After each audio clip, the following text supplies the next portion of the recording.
Here you are, BPMs high, sweat dripping, body moving, tongue panting. You're working hard, real hard, and you're thirsty. You need vitamins, nutrients for peak performance and energy. And your plants do too. Aw, I mean, just look at the little guy. Water-soluble plant food from Miracle Grow is full of essential nutrients. Just a little scoop into your watering can and boom, instant feeding and bigger, more beautiful plants. It's kind of like a sports drink for your plants. You may have to suffer from heat, but your plants do not. Hi, everybody. I'm so excited to be here with you today. I am Farm Girl, and today, for the very first time, I am bringing you Talk Farm to Me's 5 Live.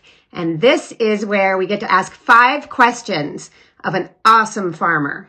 I am just about to invite our good friend, Joe Evans of Evans and Evans Farm, to join us for 5 questions and to learn all about what he does. Joe Evans is a sheep farmer, and he is in Andes, New York. How are you today? Very well, thank you. How are you? It's great to see you. I'm great. I'm glad we did our little test run because now I know a lot more about Instagram Live. And I'm glad that we made it work. We've got some folks here with us already, and I gave a little intro, and I was just telling everybody that you are already on Talk Farm to Me with a very in-depth interview with you and with Jackie, Mrs. Sheep Farmer. And you can find it wherever you find your podcast, Talk Farm to Me. It's episode 4 of season 1, and lots of great stuff there, but we're going to cover some different things today. And we're going to start out by hearing a little bit from Joe about his farm. And you guys should all follow him on Instagram at Evans and Evans Farm. And you can find me here, obviously, at XOXO Farm Girl, and everything about the podcast at Talk Farm to Me. I should also mention that if you have a question, a burning question, go ahead and type it into the comments there at the bottom. I will see it, and we'll get it over to Joe. All right, Joe, so tell us about Evans and Evans Farm. Well, first of all, thank you for inviting me to the first ever edition of 5 Live. That's a real honor. You're a brave man. Yeah, I think I am. Can you just tell me, is the sound coming through? Is the visual? Because I have no idea. I can hear you great. If you guys can hear out there, maybe give a little thumbs up or a heart or something like that, if you can figure out how to do that at the bottom there. Right. So I am only one half of Evans and Evans Farm. My wife and I started this business in 2008. We had a little hardscrabble 17-acre farm in Putnam County, which is just north of New York City, 2 counties north, just north of Westchester County, which is a more famous county, I suppose. And we started with 4 sheep in 2008. We really didn't have grand ambitions. We had, and we still have, a small business which is involved in the very strange world of Canada goose control, humane Canada goose control, and we use border collies. And the farm started really because we just needed sheep to train our border collies, to keep them sharp and keep them highly obedient, because we do our work in schools and public parks and places where you have to have dogs that can stop 500 yards away and come back. So we started with those 4 sheep, but we thought this was quite good fun. So we bought, I don't know, I think it was 14 more, and then we bought another 20 a couple of years later. And we used other people's land because our 17 acres were so woefully poor that there's no way you could have fattened sheep. And we decided right from the outset that we wanted to involve ourselves in a field which didn't have a name. Well, it did have a name then. It was one of several silly names like sustainable agriculture or rotational grazing agriculture, or, you know, the worst one I think was multi-paddock adaptive livestock grazing agriculture, which some university out west invented that name. But we wanted to just do simple 100% grass-fed, grass-finished farming using no grain, no funny cake, as we call it in Wales, which is a food made out of God knows what. Very good for fattening sheep, but not the healthiest stuff in the world, in my opinion. I might be wrong on that, but certainly not the healthiest stuff as I see it. So grass and forage, that's what these animals were designed to thrive on. So that's what we set out to do. And by the time we got to a fairly sizable number and we had lambs to sell, we were pretty successful. Jackie was a great salesperson, very calm, not pushy, but she was great in farmers markets. And so we built up a fairly decent head of steam. But we felt we needed one world famous restaurant from New York or the New York environment to help us out effectively and give us an entree and a reputation. And we happened to live relatively close to Blue Hill at Stone Barns, which is Dan Barber's restaurant. That is one of the most world famous real foodie restaurants. And our lovely daughter has a very close friend who happened to get a job there as the sous pastry chef, making desserts. She was very talented.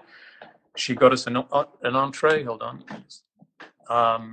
To the place, and we went down and rather stupidly spent a hideous amount of money for a 17-course meal, which actually turned into about a 30-course meal. And that 30-course meal came with a taste of wine, which of course was a glass of wine for every course. So we were completely slaughtered by the end, and the chef would recognize that they weren't impressed. So we did some thought, gave some thought to the matter and the problem, and we decided that using other people's land, and we were farming by this stage about 200 acres, but we didn't control those 200 acres. So as a result of the rather embarrassing, painstaking, and very expensive, because we had to pay for that meal, so we decided we were going to buy a farm. And we hunted around, and we ended up looking at a place called Andes on the western end of the Catskills, a beautiful area. And we bought a 100-acre farm and moved in 2014. And we've been here ever since. And we did carry on working very hard and researching what this 100% grass-fed and grass-finished explanation meant. And what we found is, which is sort of what we knew, but you have to move them every day. You have to move the sheep every day in the growing season. But it's not as simple as that. You have to get the forage at the right height. Can't be too tall, too lignified, too much stem, in other words, because they don't do well on that. They don't fatten well on that. And they find it stressful. And it certainly can't be too short and grazed too recently, because you'll pick up parasites. And also, again, the nutritional value isn't there because you're grazing the bottom of the stems. And even worse, you are eating into the roots and damaging the quality of the plants.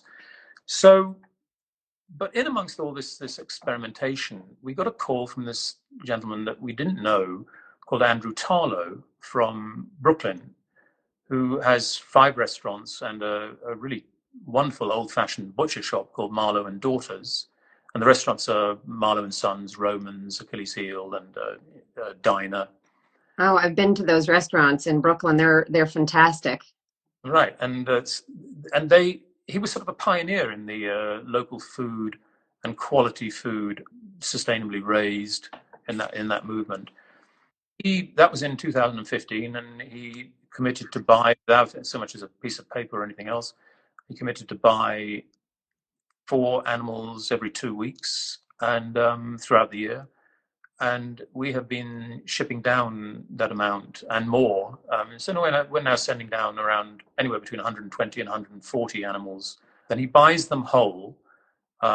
We have to have them slaughtered at a USDA facility up here, and down they go, feet off, skin off, and guts out, because you're not allowed to sell animals with the intestines in this country.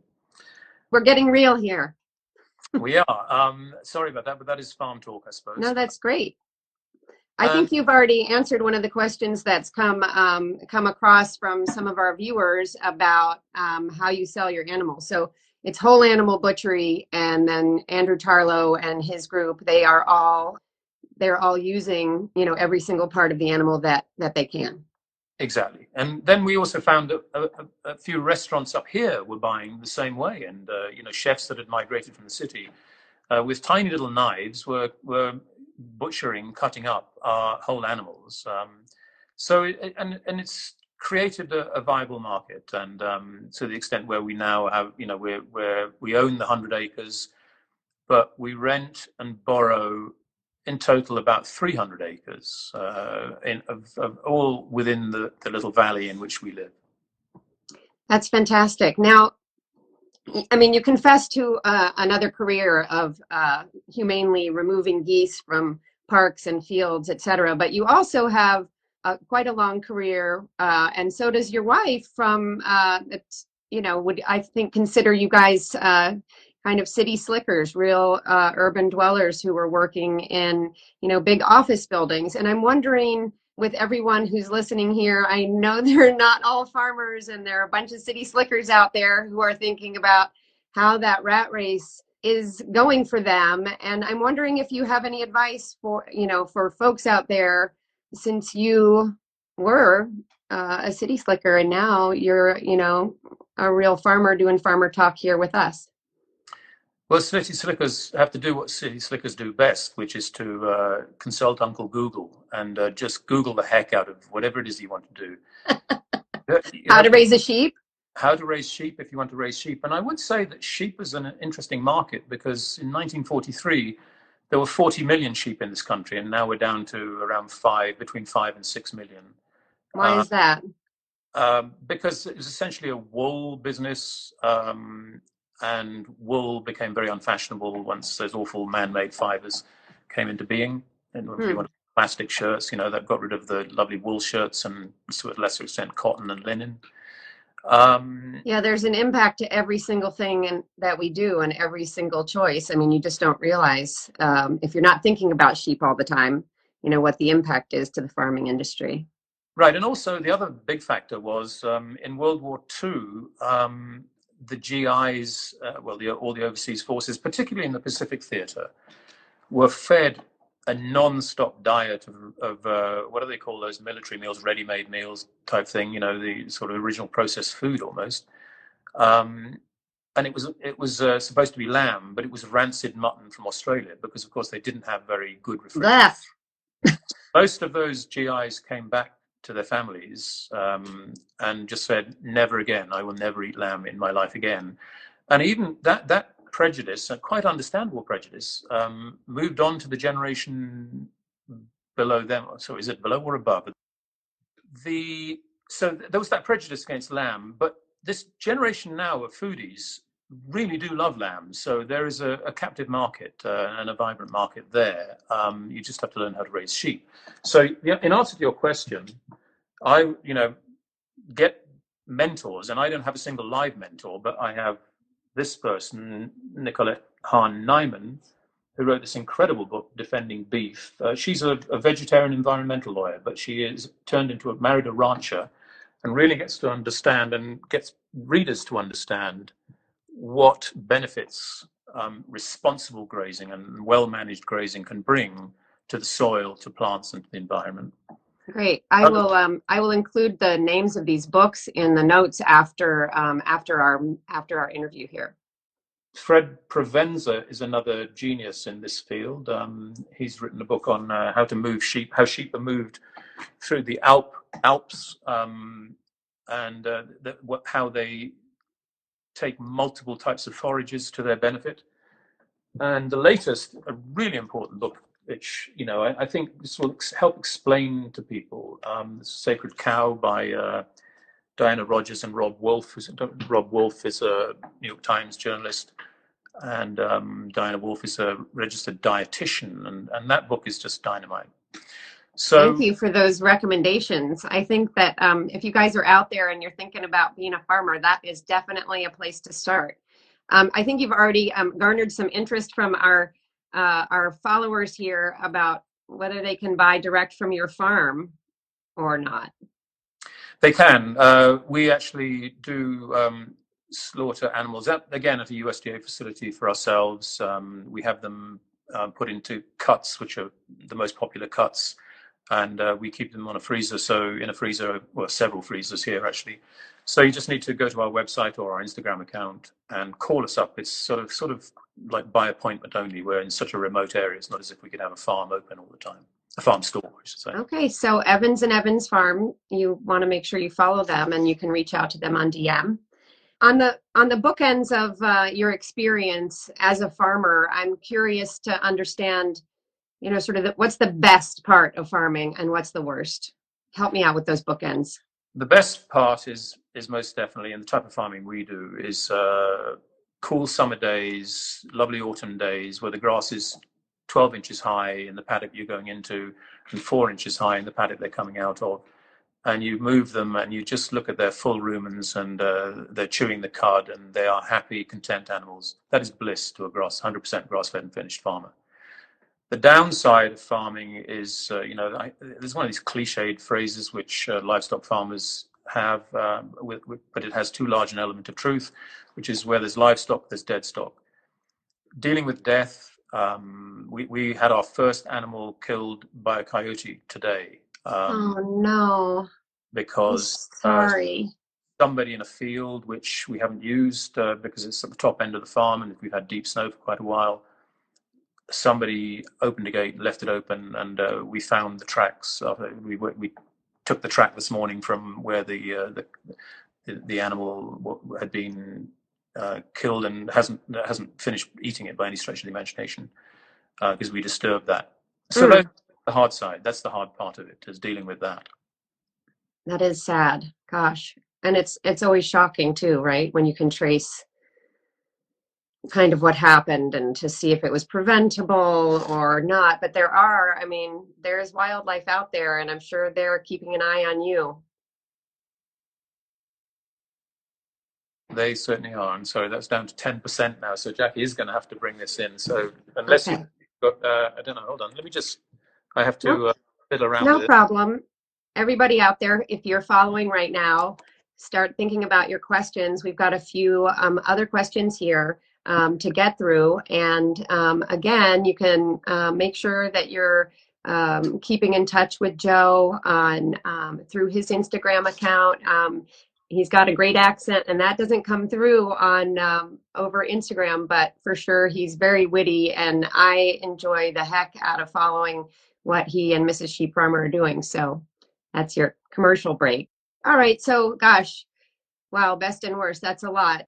I'm curious, especially now there's sort of a transition with our federal government, and there's been a lot of talk about farming on the government stage and what farmers really want from government or what they don't want. And I'm wondering if there is a way, and this is a question from one of our followers, and she submitted it beforehand, which is a great way to think about your questions and get them to me before we get started, so we can really get these questions in there. But like, how can the government be more supportive of farmers and of the kind of work that you're doing when you're talking about regenerative agriculture? That's a very difficult question, and I'm not really sure how to answer it, other than the government has a sort of undeclared agricultural policy, which is a disaster because it flows very rapidly or floods into the health arena, because the government has supported or promoted since the 60s an incredibly unhealthy food system that's based upon fructose corn syrup, processed food, ready-made meals, very cheap food. So I would say just get out of that. Stop subsidizing corn and soy and those massive monoculture crops that are spread right across the country, because they're a health disaster and they're an agricultural and an environmental disaster. So, and meat in the meantime has been severely vilified and unfairly vilified as being the villain of the piece, but it's not. Sugar is the villain of the piece. That's why we have an epidemic of obesity, early onset diabetes, heart disease, strokes, etc., etc. So I would say stop subsidizing that farming, get people to go back to a more environmentally and healthy way of farming, which is not just to have one crop as your sole source, which, by the way, is a disaster very often for the poor people who've fallen into that trap, because everybody vilifies them too, but you know what? They're just trying to earn a living. And to do that, they basically have to not hire any staff because they can't afford the minimum wage. So they then have to spend every penny that they don't have, because they get it all from the banks, on buying massive equipment, which, can harvest these thousands of acres that they very often own of corn and soy. So that would be my primary piece of advice. It would be nice for farmers to be rewarded for environmentally sound practices. New York City goes some way towards doing that up here in the Catskills, because I think it's 80–90% of New York City's water comes from the Western Catskills here. And so they do their very best to keep the water pristine and clear, because it's not filtered. It's one of the only major cities in America where it's not filtered. So it can be done, but carbon sequestration we've talked about off this podcast, off this publication here. What do we call it? I don't know. This 5 Live. 5 Live. It's too early yet to say how could that be done. My fear, if farmers or ranchers were to be rewarded, as happens now, the money would go to the big ones who don't really farm responsibly because they can't afford to. So that's a slippery slope. So possibly, the statistic I always give, I think I gave it to you last time, is that in 1900, 40% of the people in this country lived or worked on farms, and they spent 40% of their disposable income on food. Now 2% live and work on farms, and actually it's declining. And that the average percentage of disposable income spent on food is around 17% now. So, but people are very happy to spend money on things which aren't needed. Food is absolutely vital to sustain life. Yeah, I have heard that a lot. I think that you've touched on some really important things, and I hope everybody's going to give this a little bit of thought. When Joe was talking about how, farmers really need to, especially small scale farmers, have a hard time keeping up, especially when it comes to equipment. A lot of like the modernization, and when you're dealing with grain over grass, there's a huge infrastructure investment, and a lot of small farms of all kinds are really going out of business. I'm doing a series coming up, and the first episode will be released next week on the dairy industry. And boy, oh boy, have dairy farmers taken a real hit, especially the smaller ones, from just what you're talking about. Oh, and next week we are going to meet right here on 5 Live, dairy farmer from Clark Dairy Farms, Kyle Clark. So Kyle, if you're out there, hey, we'll see you this time next week. Joe, help me out here. I guess I just wonder, when you walk the street and you say the word farmer and ask someone to do word association or whatever it is, I'm curious what your perspective is on misconceptions about farmers, and if you could pick one in particular and change it, what would it be? I really do not have a clue how to answer that. That's the most difficult question I've been asked, because there are so many views on what a farmer is and what a farmer isn't. And really, the only people who know that are farmers. And as I said, 2% of the population work on farms, so it's probably only 1, maybe 1.5%. But as I mentioned, with regard to people think about big ag, very often they are just family farms. They've just, been forced to expand. First of all, they were blessed with living on and working on really healthy soils, and this country is really blessed with that, as is Russia and Poland too, and to a lesser extent France and Britain. It's not easy to say, what misconceptions would I like to have addressed, other than farmers aren't out to poison people. They're not out to hurt. They're just doing their best. In my own humble opinion, barking up the wrong tree or driving down the wrong street with the type of farming that they're doing, which I've covered. But, that's not their fault. It's really the fault of the government I hate to, because I'm not an anti-government person, but they made disastrous decisions and followed some very bad science, and they're still doing it because the World Health Organization, I think we mentioned this in the podcast years ago, but they've put out some really, really bad scientific papers and recognize that they're bad and apologize for them, vilifying meat. I would really get people to try and understand farmers aren't bad people, and we're all just trying to produce food in the best way we know.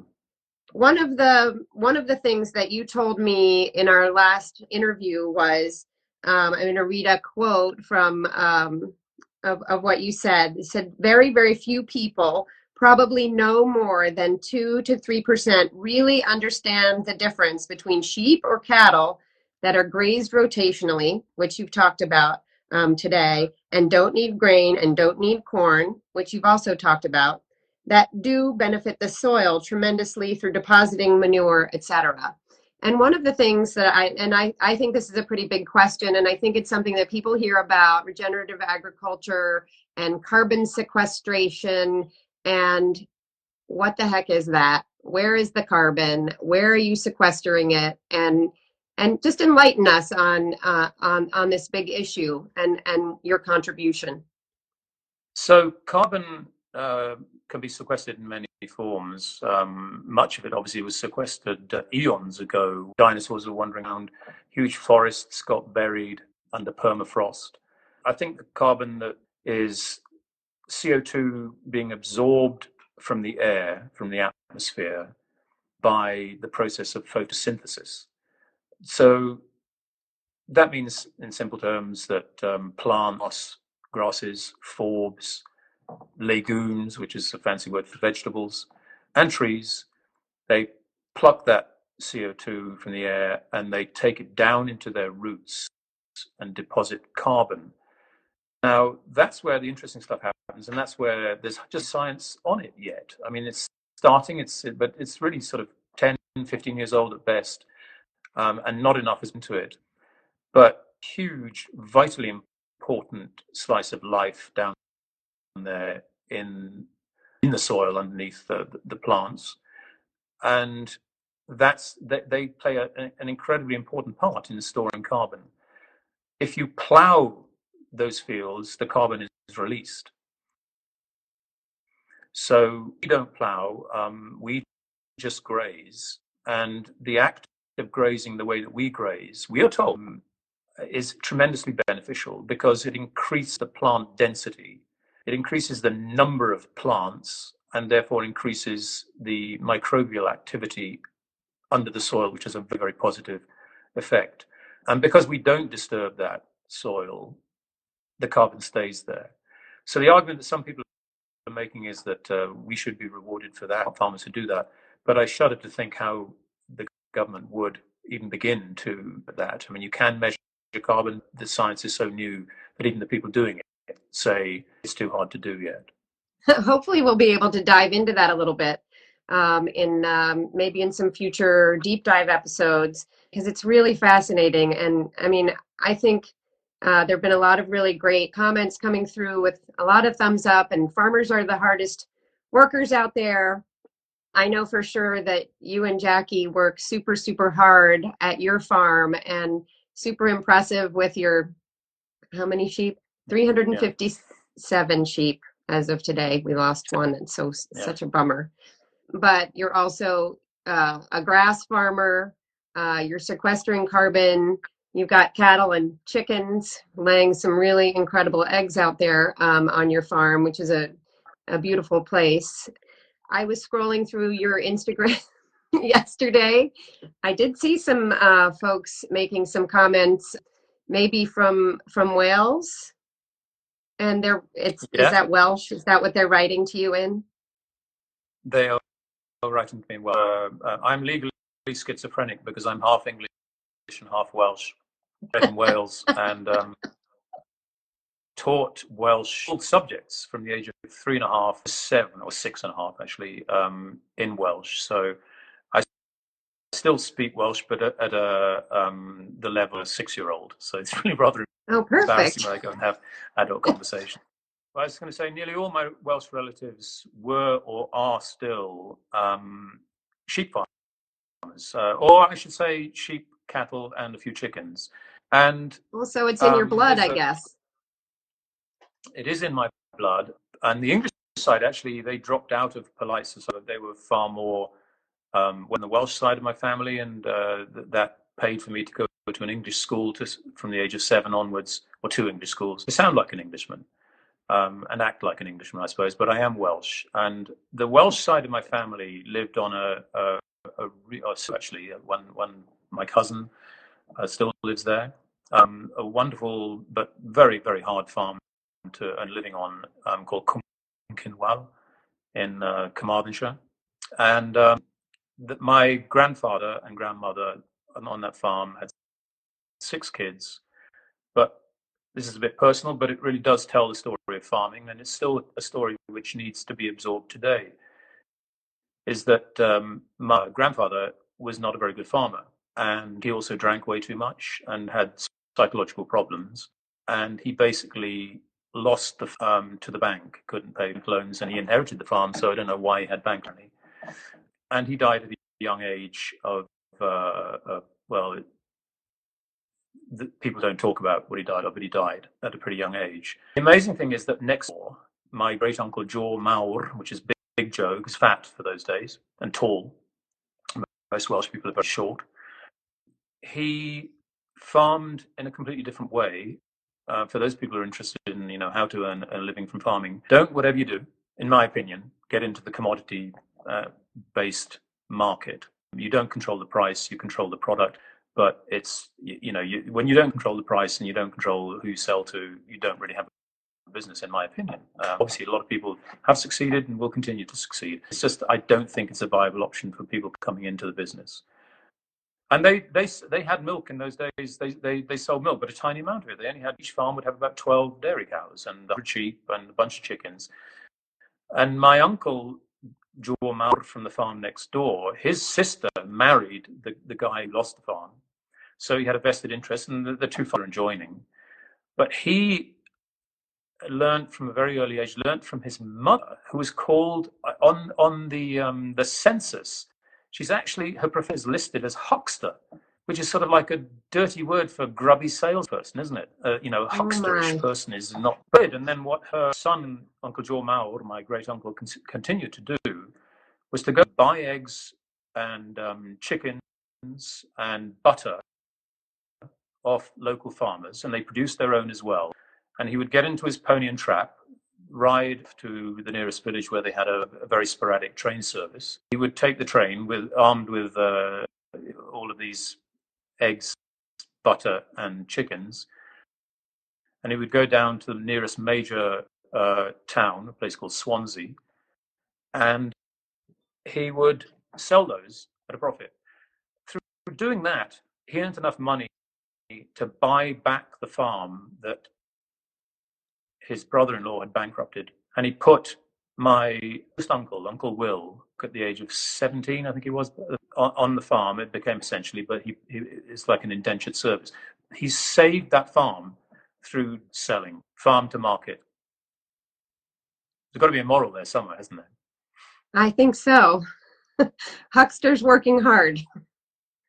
That's a good line. So I just wanted to go back quickly to some of the comments I saw. Is it true that you're a singer? Tell the truth. You better ask Jackie. Jackie, can I sing? I don't know. She says yes, but let's hear a little bit. You can sing in Welsh. It doesn't have to be anything I know. I'll do the schizophrenic song then, half English, half Welsh for you. Oh, excellent. Do it. It's sort of appropriate. When I was young and in my prime, my face would smile any time. Now I'm old and getting grey, my face can't smile but once a day. Here's the Welsh bit. Rhain yn gath golew, roedd I ddim yn tenor, roedd I ddim yn tew. Dim ac blewyn garw, bues ein piti te hon yn marw. Bravo! That was beautiful. I loved it. Jackie's right. You're a very good singer. Before we wrap up here, I wanted to ask you one more question, a little on the silly side. What's your go-to, a cookie or a cocktail? And which one? Cocktail, probably gin and tonic. And there's a really good local gin manufacturer Tell me. called Isolation Proof Gin, and it's the man is called Jacob Sherry. What's the he calls the distiller? My mind has gone blank on the distillery. But if you look for Isolation Proof Gin from York, just over the hill from here, it's incredible stuff. I'm going to look for it. Stay tuned because I'm going to make a gin and tonic in your honor. Thank you for sharing all of this great information. I hope those of you who are following here today had a great time. Thank you for all the thumbs up and all of the great questions. You'll be able to find this interview and share it with others or review it. You'll find it on IGTV on my account, XOXO Farm Girl, and also on Talk Farm to Me. Don't forget to follow Joe at Evans and Evans Farm. Stay in touch. If you need some lamb, he's the guy to go to. So I'm really grateful for everybody being here. You'll be able to find more of Joe, and you'll get to hear how a lamb is born from Jackie if you go to the Talk Farm to Me podcast on iTunes or Spotify or wherever you get your podcasts. And we will see you next week at this exact same time, 12 noon on Thursday. We'll be meeting with Kyle Clark of Clark Dairy Farms.